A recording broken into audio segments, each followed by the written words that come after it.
Welcome to this episode of The Accidental Geographer. I am the Accidental Geographer, Vincent Del Casino.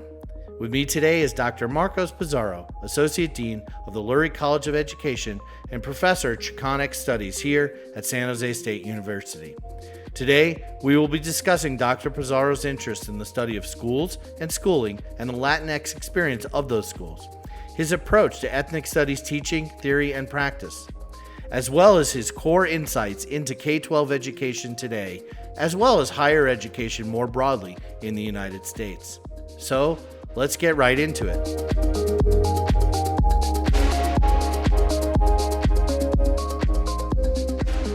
I wanted to just pick your brain today a little bit about some of the work you've done, some of the directions we're going, and some of the impact. I guess I want to start with the question of what drew you to education and schooling. It seems like a lot of your work has pushed towards how we think about educational environments and schooling, particularly for Chicanic students. So maybe walk me through kind of your own intellectual trajectory and how schooling and education became kind of a key object for you. Yeah, that's a great question. And I've started going back in my head as you're asking the question, and then going back and then going back. And it goes back to my childhood. You know, I grew up, my dad's Mexican, my mom's Dutch. So my dad calls me half-breed. And I've always had I've always been interested and fascinated by identity, because you can't see me on this podcast, but I'm 6'2", light-skinned.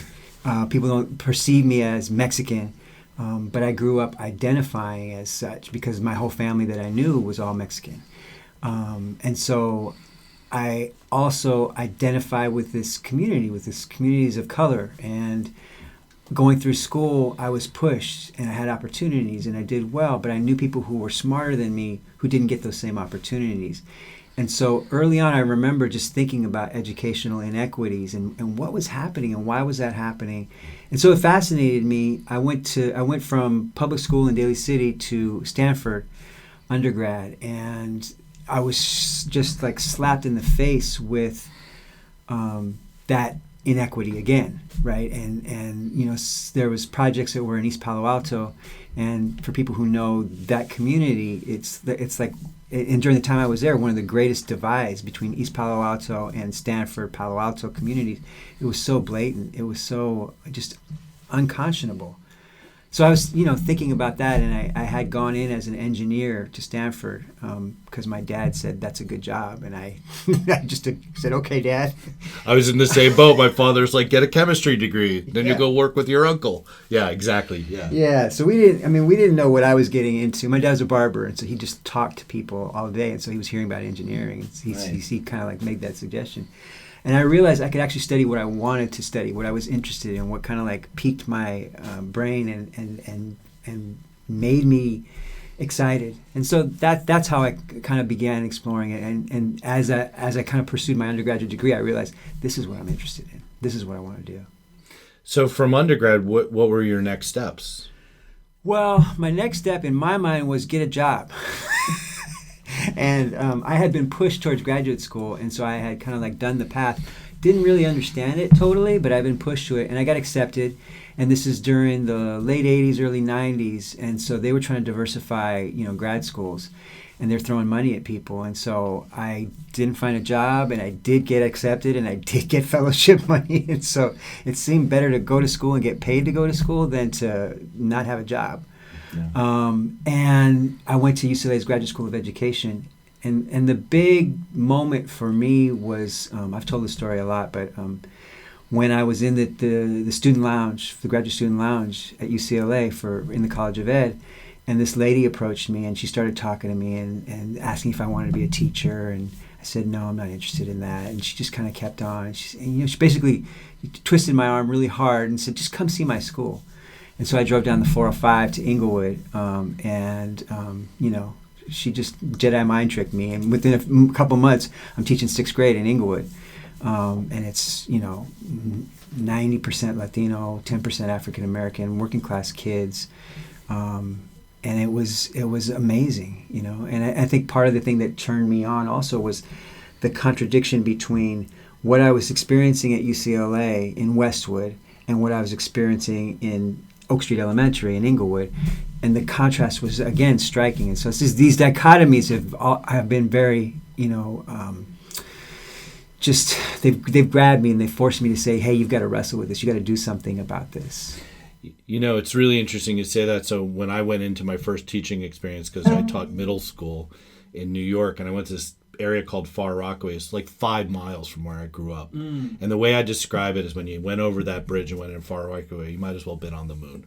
And it's like to look at that level of inequity from really some of the highest income properties to public housing, no jobs, is really a transformative. I imagine then that this really leads you into some of the larger work you're going to do.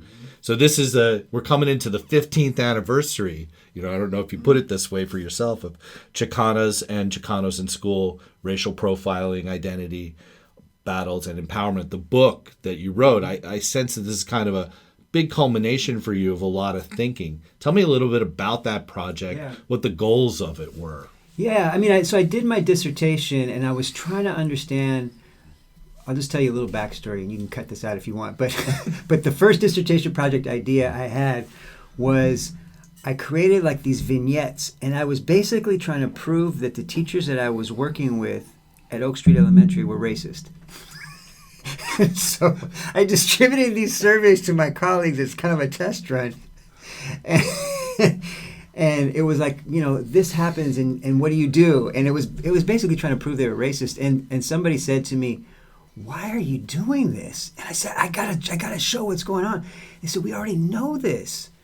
And it was like this big red light moment. And so I flipped it. I totally flipped it. And I wanted to understand students that are able to thrive despite the circumstances. And so that's what I started with the dissertation. And it wasn't great, but it led me to the next project, which was a postdoc project that I started at UCLA, and then I finished at Washington. And it was trying to understand the relationship between racial identity and school performance for, Chicanx, Latinx students. And it was a fascinating project because I had a postdoc in LA, and so I was working in East Los Angeles for a year, and then I got my first tenure-track job in Washington State, and so I mirrored that project in Yakima, Washington, which is rural Washington. And so this is one of the things that was, to me, really important about the book. People haven't really studied education in a rural context, period, let alone focusing on Latinx students. Mm-hmm. And so that was fascinating to me to have that opportunity. And it was a ton of work. I often take on these projects that are just untenable. Like, why am I doing this to myself? So I'm working at a high school, at a community college, and a university, surveying and interviewing all these young people, and then trying to compare the two different contexts and put them all together. It took me a long time to get through it. But what the book is about is that, our students are experiencing this racial profiling. And it's not an explicit thing, but it's happening all the time, and it's understood by the students, and they're trying to figure out how to navigate that. And they're coming up with these strategies to navigate, And like one story that just pops into my head right now is this young lady who's at the community college in Yakima, and she's saying, when I was in high school, I never spoke Spanish. I would refuse to speak Spanish because I knew if teachers heard me speaking Spanish, it was going to limit the opportunities that I was going to get for educational opportunity and advancement. And so that book is fascinating because it looks at that, but it doesn't just stop there, because what we see with our students is it's not always explicitly racial.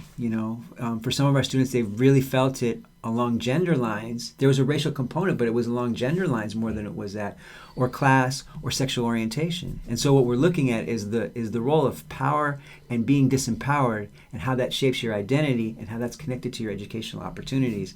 And so it's just a fascinating project and really powerful to me. I love doing it. I don't know how well the book reads to people because it's trying to do so much. Yeah. But we worked really hard, and there's some beautiful moments in it to me too. Is I had a student who was at the university with me, and he had been to the high school that I had went to, and he had gone to the community college that I had worked at. So he was like the perfect person. He wasn't in the study, and he wrote this essay in my class that was like all about the study. So I said, can we use this? And he said, yes. And so it's in the book, right? His essay from that class is in the book, and it's telling the story that the rest of the book is telling in some ways. And so we got to have some fun with that project, and I'm really proud of it.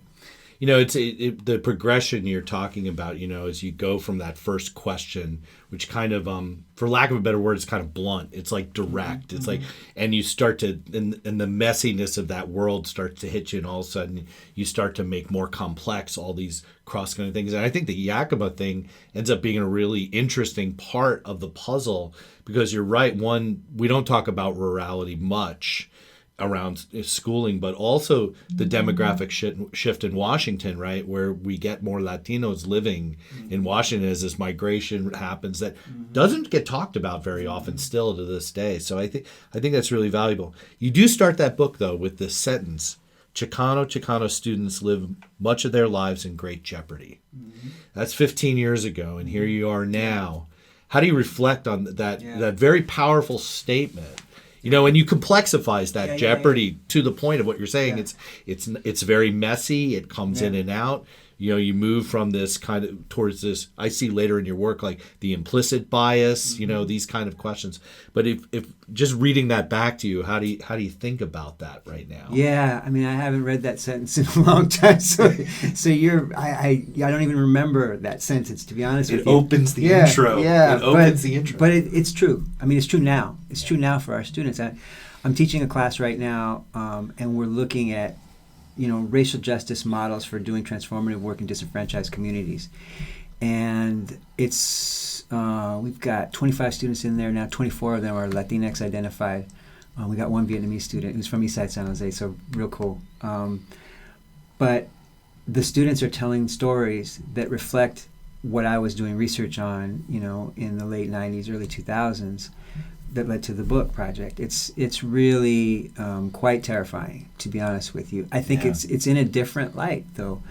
In Yakima, things are way then, and still to an extent, were way more explicit, right, than they were in East Los Angeles. And so I think the covert nature of what's happening around race and identity and education is more intense now. And I think one way to do this is going to be maybe not the most politically correct thing to talk about, but if we look at charter schools that are happening now, it's a real concern, because there's a lot. The charter schools often are working in poor communities of color, and they're coming from this mindset of, we're going to help these kids, which is awesome, and that's what we want. But there are also a lot of deficit thinking about these communities and seeing them in terms of what they're lacking, what they don't have, and in focusing on that, it's shaping the nature of the education that these students are provided. And it is still kind of like, it can be a kind of a drill and kill approach. It can be just not providing them the opportunity to understand themselves, to have an assets-based approach to education that incorporates their families, their communities, in ways that are transformative. And that's what we do in our work. I did that in my last sabbatical at Lincoln High School, teaching a Latino literature course. And we see that it's transformative for our students, but they just don't have exposure to that. And so I do know from talking to my students and from spending time in schools, they're in jeopardy. Yeah, I would agree with you. I mean, I started in the educational world about the same time as you, and I'd love to think that we've made gains, and I think there are some, but I lived in Arizona for a long time. I mean, they explicitly went after some of this work, and yet we all know, like on a day-to-day basis, that sense of belonging, that sense of community is as powerful of a support mechanism for then getting to the next place. So in this work, one of the things that's evolved for you then is we talked a little bit about this before today, but I'd like to hear some more of your thoughts, is how you've now translated all that learning into some of the things that you've activated here in a higher education environment. I know you were passionate about this, the student success movement, the way in which we bring this assets-based thinking to the world. You're working on some things now. Tell me a little bit of how this translated over the last decade for you into some of the work you've done here at San Jose and beyond. Yeah, so I've always been thinking about what do we do, and I remember going to a conference, and it was a conference of progressive folks. It was a conference of folks that are committed to looking at Latinx communities, and just being frustrated because you had all these amazing minds together. And I'm like, what are we going to do? Like, when we all go back to our homes, to our communities, what are we going to do? Right. What can we do Monday, and just not seeing that and asking some of the people there, are you feeling this too? And there were some people there. So we actually created a group here that we called it originally Maestros, then we called it Maestras Os, now we're calling it Maestrequis, just thinking about gender in our community and our language. But that group came with the intent of like, let's take these ideas and let's think about how do we do work on Monday that is transformative, that is next level, that is engaging for our students. And we've been putting in work on that for almost 20 years, that group, since I've been here at San Jose State, basically. And that's been really productive and powerful, and that project evolved over time, and we could talk a little bit about that, but it leads me to think about, okay, I've learned a bunch of stuff. We created this model. We've been implementing this model. Now, how do we bring that into our classrooms here at San Jose State, into local schools, And so the Latino Lit thing that I talked about at Lincoln High School, and now it's in San Jose Unified and a few different schools, was really exciting because it was an opportunity to say, let's take all this stuff and let's see what it looks like with high school juniors and seniors. And so we have this assets-based approach. We're doing student-centered engagement. We're doing curriculum that reflects the students. We have all these different pieces from our model, and we're building on kind of a transformative Chicanx studies ethic of like, we're going to use these constructs of like cariño and confianza. The translation is caring and trust. It's not a direct translation, but we're going to use those principles and show that this engages students, but it also takes them to the next level in terms of their critical thinking skills, their ability to do college level work. And so that's what we're seeing in the high school is they're ready for college. They're ready to go. So by the time they're graduating, they're like, why am I waiting for this? Right. It's really exciting. No, I found that myself, when I got very fresh, I was teaching math, and all of a sudden I'm like, actually, these kids are ready for much deeper conceptual work than we're willing to throw at them. So you hint to this, but I think it's really interesting, the work you've done on Chicanx studies methods, right? Mm-hmm. Because as you know, and I come from a kind of critical theory background, and the challenge within all of that is we still end up going back to Marx and Foucault and Butler. Subaltern studies sort of challenge that a bit. But how do you think about Chicanx studies methods in relation to these other sets of activities? Because there's a fundamental shift that you're trying to produce, and it's a good one. And I think it's important for people to kind of understand what it looks like to you. Yeah, and this is complicated. It's like it gets kind of philosophical because I started thinking about this in the late 90s and doing work on it, through the early 2000s. But what we're talking about is different ways of knowing, right? So we're talking about, it's an epistemological question, right?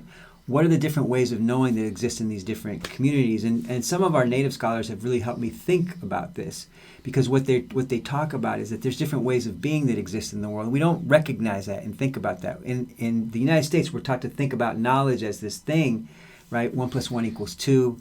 2 + 2 = 4. I'm going to teach you that. You're going to know it. Now you have knowledge. And we think about it in this very kind of like removed way, but it doesn't live that way, right? Knowledge comes from the way in which people live, which is often connected to land. So if you look at indigenous communities, whether that's in Mexico, in the United States, any place, their ways of being are shaped by how they interact with the world, and it shapes their knowledge. Right, you can see that in language and words, that in things like that.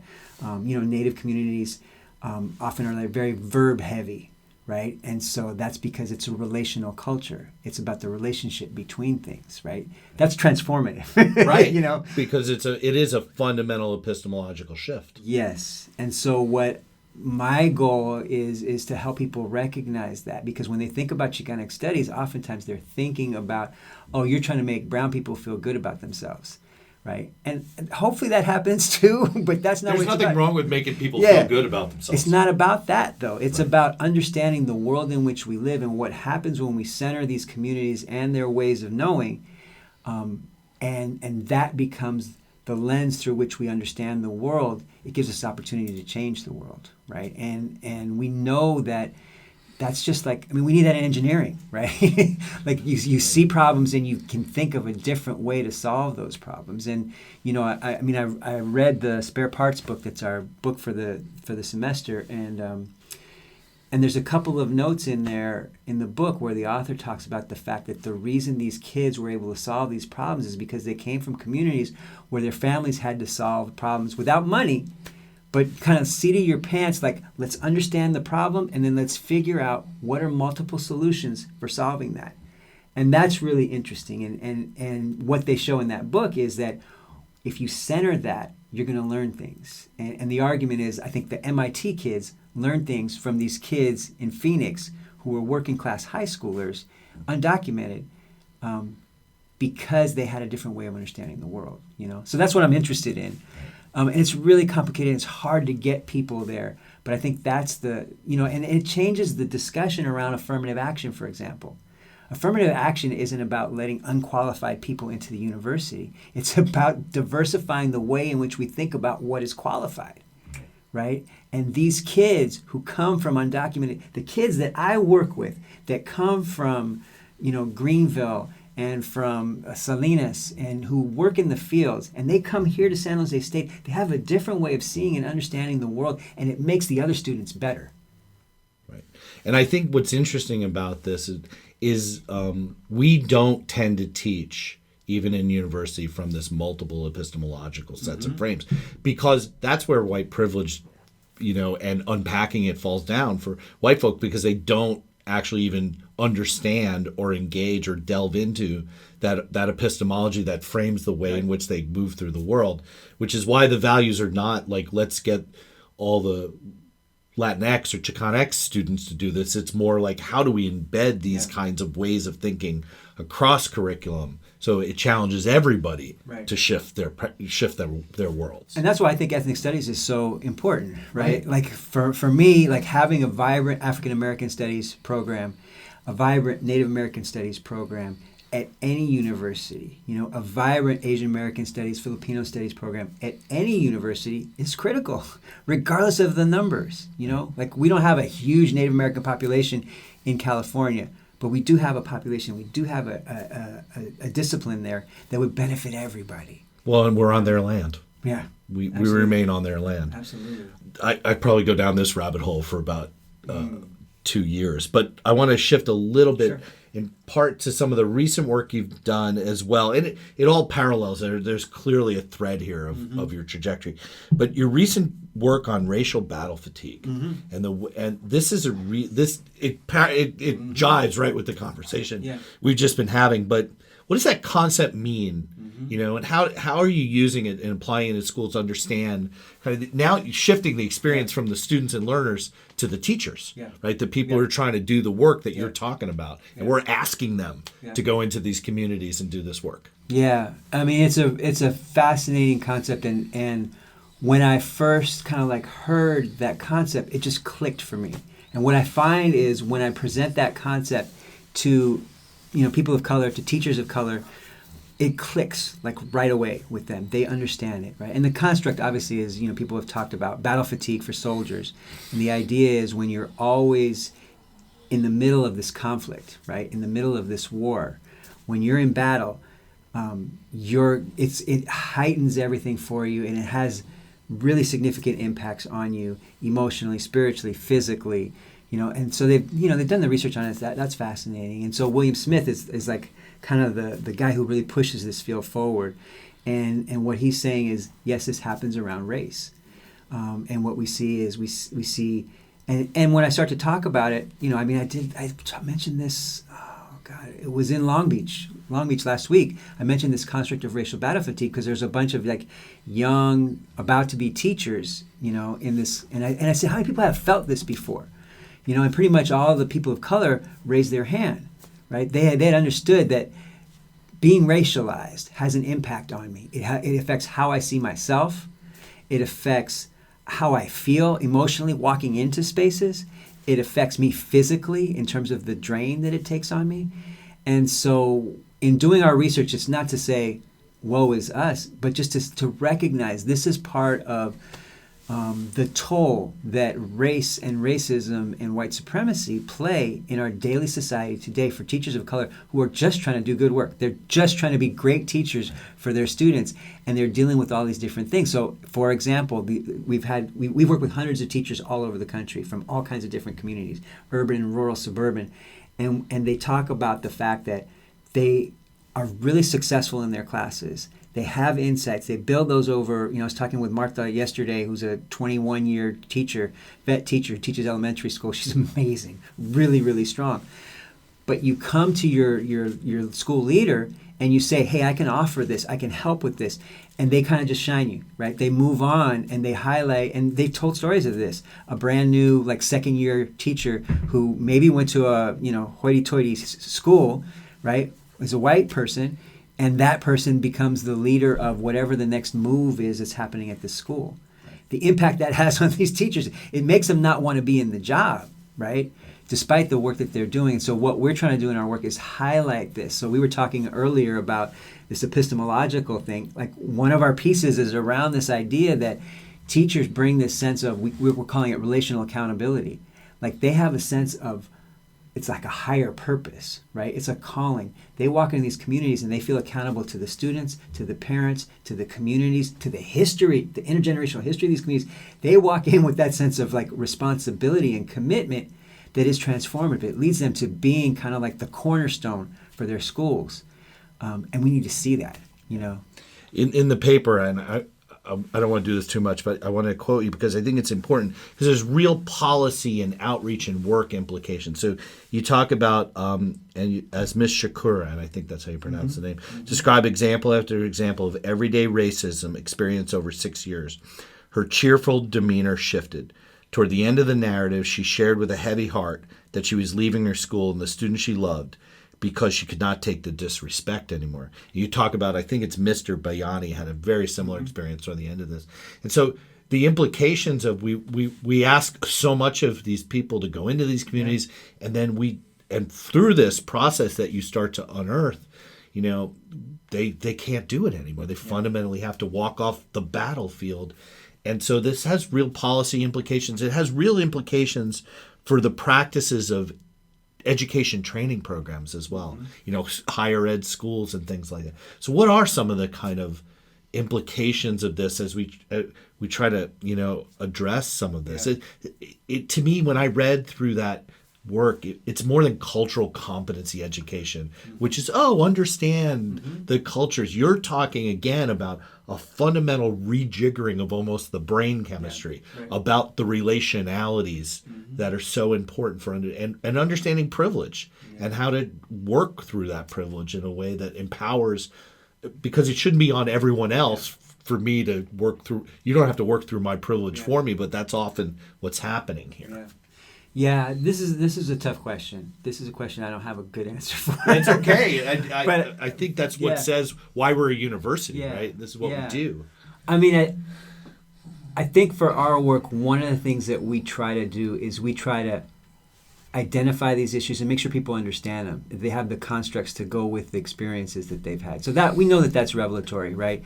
So a construct like imposter syndrome, like I talk about that a lot because most of the people haven't had the language, that the construct that goes with their experience, and once they have it, it takes away that sense of isolation. So this idea of racial battle fatigue, it's helpful to have that construct out in the world and for teachers to know it, because all of a sudden they feel like, oh, it's not me. This is an institutional or societal issue.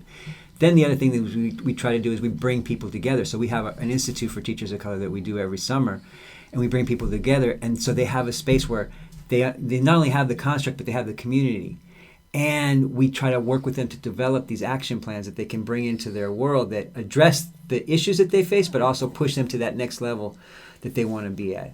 What we're trying to do and what we hope to do, and this is in the new job in the College of Ed, is how can we make colleges of education be the place where this begins? How can we center the experiences of teachers of color? I mean, we still have an issue with, 2/3 to 3/4 of our teachers are white in a state where the demographics of the students are almost the exact reverse of that. Right. And it's not to say that white teachers can't be effective in those communities, but we want to make sure that white teachers have the opportunity to learn from these students, and we haven't framed it in that way. But they have the opportunity to see, oh, wait, so we talked about these epistemological issues, right? To think about there's different ways of being and ways of knowing that exist in these communities. And that's one of the arguments that I make using this model from Sean Wilson that we talk about in that article is, He's saying, like, if you want to go, he's talking to researchers. He said, if you want to go into any community, before you do any research at all, you should understand the ways of being, the ways of knowing, and the ethics. He uses philosophical terms, right? Right. Epistemology, ontology, and axiology. You should understand those things before you go into a community. I always say the same thing, and I said this to the teachers at Long Beach. You're going to walk into a school and you're going to teach. You need to understand the ways of being in this community. And it's not that there's one uniform way of being, because it's complicated, right? We have diverse communities. We have, intergenerational communities.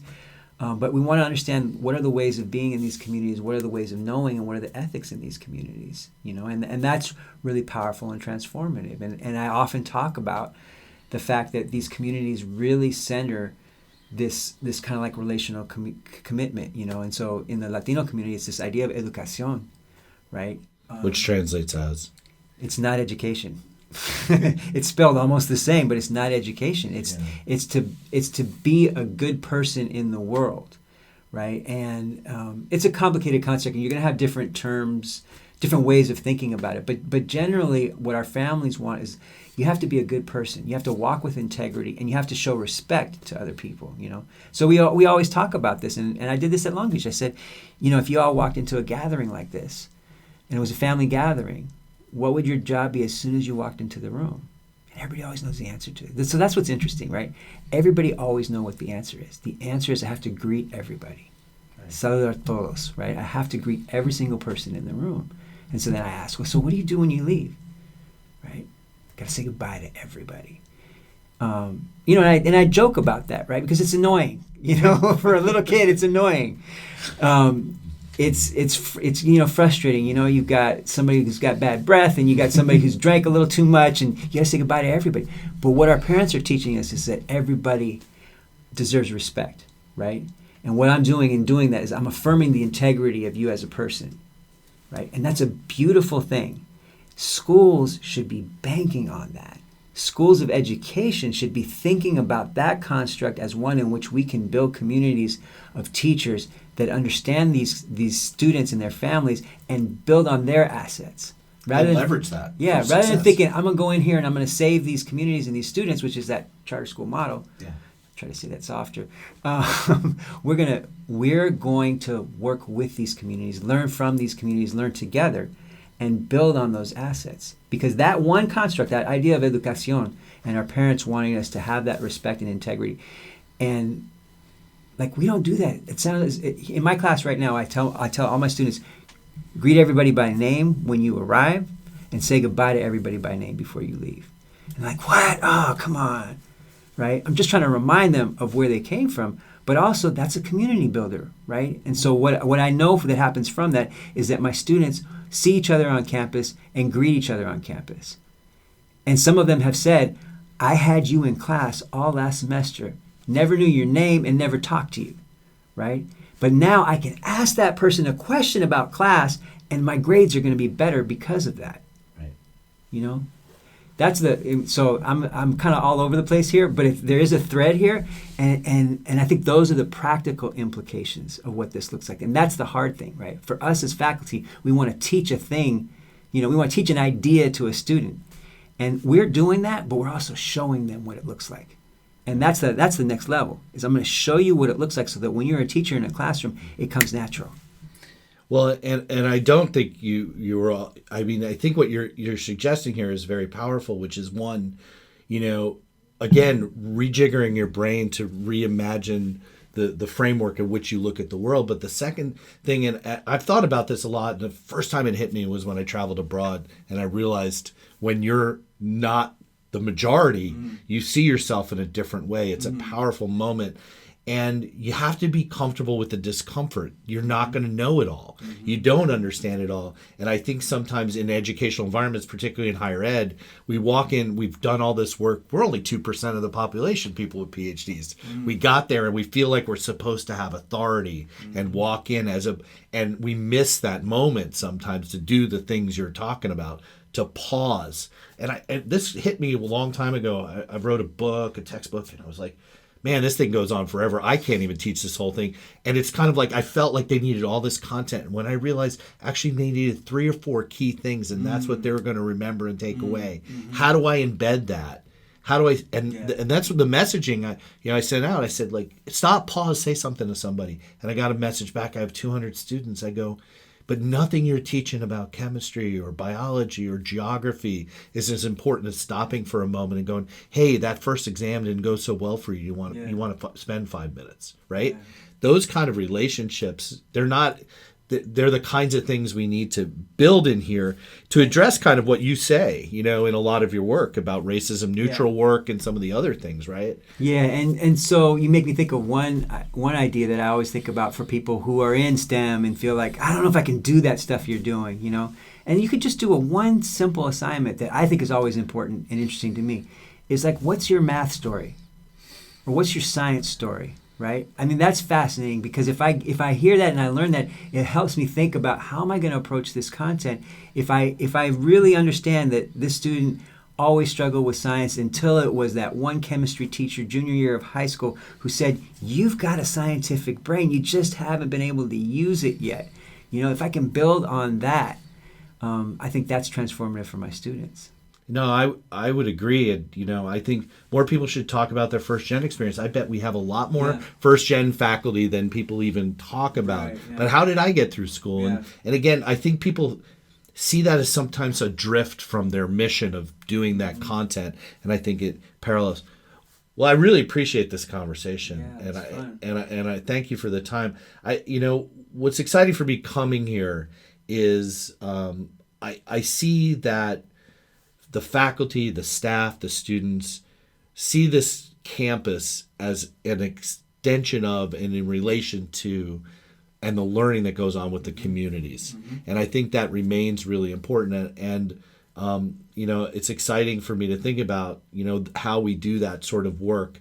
I guess there's one last kind of question, how do you see yourself engaging the different kind of community spaces, the schools and so forth to continue these sorts of conversations? Some of it's formal through training, but what are some of the other mechanisms that we have at hand that even other people around here might not necessarily see but might want to be able to get a hold of? So I'm in this new job and I'm kind of like figuring out the job and what are the moving parts to it and how do we do it. But I do think one piece is being able to have conversations with faculty about these kinds of issues, and just a face-to-face, like, let's sit down, let's talk about this work. I think that is important to me, just that kind of relational opportunity to build a relationship and to build a relationship of hopefully of trust and of a shared commitment. And we might not agree on everything, but we're going to move towards that. And I think it's also about finding people who are out there who are just doing amazing work, So we've got for the Maestrekis group that I'm coordinating, we have a special session that's coming up, and we're actually going to host it here at the Centro on campus. But it's a teacher, Mike Tinoco, who's at Yerba Buena High School, just down the street. And he's been teaching in Grina for years now. I think he's in his 9th year as a teacher. He's phenomenal. He's amazing. And he is like, if he could be a professor for sure, doctoral program, all that stuff. He didn't want to do that, but he's developed. He learned about this Marshall Rosenberg's nonviolent communication, and he's been involved in trainings around Kingian Martin Luther King's nonviolence, Kingian nonviolence, and he's melded the two together. And he's created kind of a philosophy that applies to high school practice. And he's developed these principles, and he implements those principles and teaches them to his kids. And it's a fundamental part of his teaching. And he's an English teacher, right? So he's just trying to teach English to 10th graders, I think is his focus. And he is doing amazing work with these young people who come from circumstances which people would again, deficit frame. But the kids are in it. They're all about it. They're excited, and they're doing great work. And last year was just like such an important moment because Chris was in my class, who I had met like 3 years prior, just sitting in on Mike's class at YB. And Chris is an amazing student, just a beautiful young man. And I could see he learned a ton from Mike, and he's bringing that here to San Jose State and teaching us. And so I want more of that. I want to find all the Mike Tinocos out there, and I want to be able to work with them and learn from them and hype them, and say San Jose State's a place where we value that. Like, we're going to make sure that's the center. Like, sure, we had Diane Guerrero here last week. It's amazing, Orange is the New Black, movie star, like, totally cool. But let's give as much hype to somebody like Mike, because this is why we do. This is why I do what I do. I think that's really powerful, and I think the thing that you hit on that I've learned over time, I had to learn it, was that there is as much learning that comes this way from our students. Yeah. They have so much to bring to our environment, and we have to rejigger the way we think about that in order to really appreciate all that learning they bring for us. That helps us reimagine how we do this better.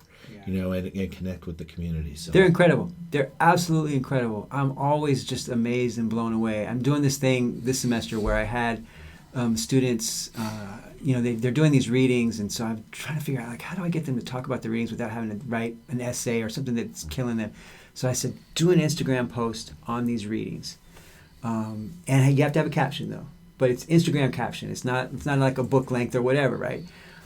Unbelievable. Like, really, they identified ways of thinking about constructs that were in these readings around race, racial inequality, and building racial literacy that were really sharp. And then they had these little captions, and they're creating dialogue with people back home, with people here on campus, and really, they're just amazing. It's just such a phenomenal place to work. Our students always are like pushing me. That's why I'm not supposed to teach right now, right? I'm an AD. I'm not supposed to be teaching right now, but I can't get away from it.